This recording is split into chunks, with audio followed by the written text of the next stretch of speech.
Hello everyone, welcome to the We Do It in Style podcast. I'm Avery Allen, your host. My pronouns are he, him. I'm 20 years old and I'm a pansexual male with a question mark at the end of that. With me today I have Paige. Her pronouns are she, her. She's 19 years old and she's a bisexual female. I have Celia. Her pronouns are she, her. 19 years old, straight female. And I have Mary Claire. Her pronouns are she, her. She's a 19-year-old bisexual female. And today we are talking about the effects that pornography has on adolescent brains, and we want to provide a quick disclaimer saying we are not experts on these topics, but we have grown up as digital natives with unlimited access to graphic content from an exceedingly young age, and we have firsthand experience navigating the world with this knowledge and with this exposure, as well as witnessing the effects such content can have on young developing minds. In preparation for this podcast, we have read and dissected a number of scholarly articles which go into heavy detail about pornography and its effects on adolescent minds. Our first topic today is going to be centered around the violence often depicted in pornography, typically exhibited by men towards women, and the fact that 37% to 88% of mainstream pornography includes physical violence against women. And in terms of being exposed to this at a young age, how can and does it impact both romantic relationships as well as young people's experiences with sexual intimacy for some of the first times? A majority of our articles discusses the inevitable exposure of pornography for children and young adults. Exposure to pornography incepts notions of sexist and rather quite unhealthy ideas and stereotypes of sex and relationships into young minds. This is most commonly seen within young boys who frequently view rather violent pornography categories, which can intensify their impressionable minds to favor sexual coercion and thus increases the likelihood of perpetrating assault as they mature into adulthood. My article also found gender differences among how people view and consume porn. So some females see porn as inherently exploitative, which is rooted in anti-porn activism, which is often conflated with common sense from all the violence that is depicted in heterosexual pornography. But females and queer folk overall are more likely to be concerned about safe, consensual pornography production and consumption.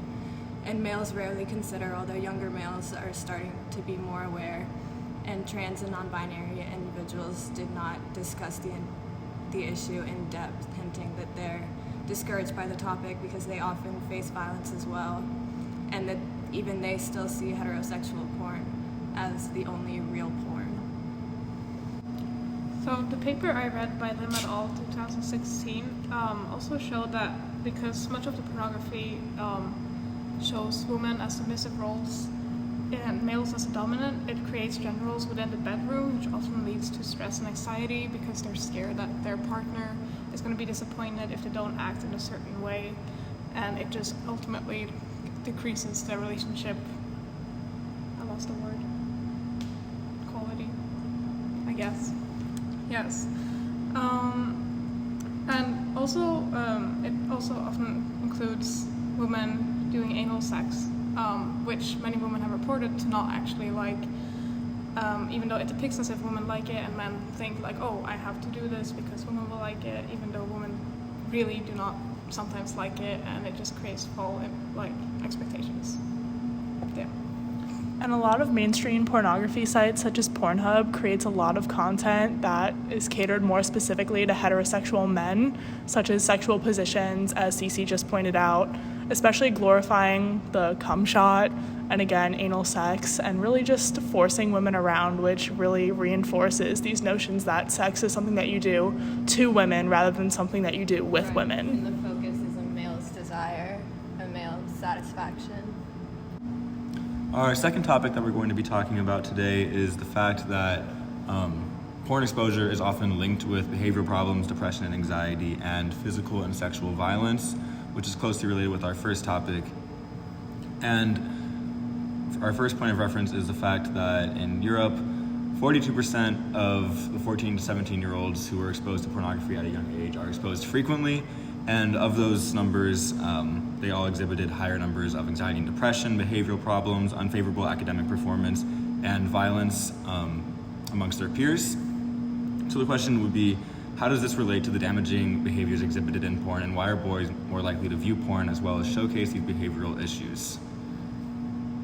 As Avery just alluded to in the introduction of this topic, and kind of correlating with our first topic, the reason that men tend to view porn more than women do is, again, just kind of portrayed as different categories. Like, the point of view is a very, very popular one. When you go and look on Pornhub, it's probably one of the most frequently searched, other than like MILF.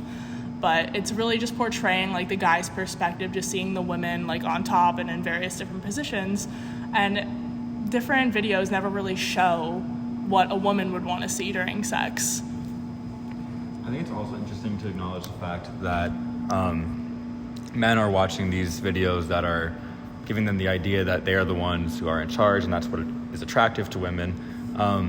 And then they are acting on this in real life and kind of acting out what they see in pornography as if that is a blueprint for them. And I think it's interesting because there's been an argument in the past about how boys playing violent video games leads to them acting out actual violence in school and stuff and not performing as well academically and having other behavioral issues. And this is very similar to pornography. And I just kind of wonder what the reasoning is, because as humans we're able to separate reality from fiction, though these boys are being exposed to this at a young age and are unable to essentially separate these two things. It's also been found that, like I said before, women see porn often as exploitative, so they may choose just not to engage with it or feel shame around the subject if they do engage with it, and men are less likely to feel that shame. And women's first exposure to porn is often heterosexual penetrative sex, and there also becomes this notion of an association of heterosexual porn with female pain because it's not necessarily considered over male satisfaction. Kind of moving back to Avery's point about men or boys showing aggression, it reminded me of the famous Bobo doll study, where most of them would not imitate the violence that they would see on TV unless they saw someone that they identify with showing aggression towards that character. So maybe there's an association here between them identifying with the person in the video. Goldstein also found in her focus group study that there was a notion that emerged across all groups that people think porn leads to deviant behavior and see it as an addictive thing or a spiraling thing. Once you start with one, it's a gateway object, and it can lead towards tendencies towards more risky and extreme behavior in viewers, which has been proven true. And there's a common discourse among all the participants that said pornography distorts normal adolescent behavior through reproduction of unrealistic expectations. So people are seeing grown-up sex, grown-up adult shit, and they're kids. And they're just trying to imitate it. Right. Yeah. That's an interesting point also, because my article talked about that too, about how the younger the individuals were when they first experienced porn, the more frequent they viewed it, and also the more likely it was for them to watch deviant porn, which is violent porn, voyeurism, public exposure, stuff like that. Some heavy ass shit. It's heavy shit. And it starts when they're super young. They have access because most people had a family computer growing up, and you can really just type anything in. These young kids are then seeing what's called vanilla porn and then going down these rabbit holes, essentially, because there really is no end to it when you're online and have a search bar ready. And as you get older, when you're exposed to rather vanilla stuff, it's as you grow up and you mature, you're gonna start craving weirder and weirder shit, but the internet's always gonna catch up to you, and it's a little off-putting, but it's where is the end? So this third topic centers more around positive aspects of pornography, and we want to talk about the rise in queer-centered and feminist porn, and the fact that queer-centered and feminist porn is often overlooked or kind of brushed under the rug despite it growing in popularity, and heterosexual male-oriented porn is still the first thing you see on the featured page. Yeah, so typical porn narratives tend to ignore the positive benefits that porn can have, even heterosexual porn, like safe, consensual, well-produced heterosexual porn can be beneficial, especially for young people who are looking for an accurate sex education when we don't get one in schools, commonly in America. As someone who's never had sex education, don't worry, I didn't think that porn was an adequate replacement for sex education, but that is the first kind of exposure I had to sex, essentially, and it wasn't queer-oriented or it wasn't feminist porn, it was mainstream, damaging stuff. And I think a lot of people kind of these kind of porn categories as like sex education and is kind of the reason they go about sex this way, and I think it's interesting in trying to like figure out how to balance that out.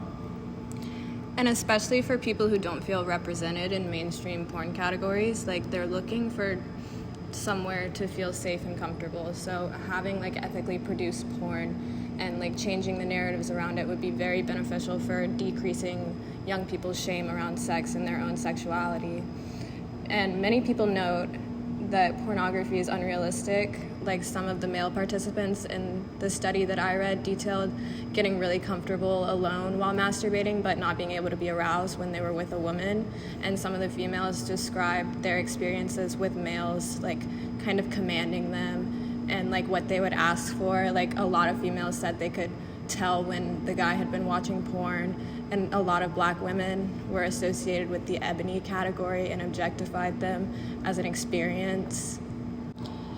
Trans and non-binary participants also pointed out that there are unrealistic representations and expectations in relation to gay, lesbian, and bisexual porn, and that it's often still bent for a straight man's desire. And just kind of like speaking from experience to kind of sum up MC's points and really like bring it into real life. Being a bisexual female and having sexual encounters with vagina and penis owners, I have definitely felt not very like safe or comfortable with some not male partners, but penis owners. And I have by and large felt a lot safer and much more comfortable and accepted when I'm with a vagina owner. And the point with trans and non-binary people in terms of not being represented in porn and mainstream porn, I think that also kind of goes into how trans and non-binary people are treated in the dating scene today, because they're often like overlooked or discriminated against, and people have made it okay almost to include prejudices against trans and non-binary people in their Tinder bios. And I think that comes from them not being represented in pornography, partly because a lot of people won't see them in a sexual light and have these preconceived notions about them being non-sexual people, which is not always the case. Another kind of interesting benefit that I've just like noticed in my day-to-day life, and I've like known other people to experience as well, is the fact that oftentimes when you start watching pornography and having an intimate relationship with yourself, you keep it a secret and there's a lot of shame tied to it. Yes. But then a lot of times you get to an age where you start sharing certain things with your friends, and it can actually open up a floodgate of like feelings of comfort and feelings of safety and being able to share things that were originally shameful and not talked about. And I think that's a benefit. It helps build relationships and community, and kind of a beautiful thing in a way.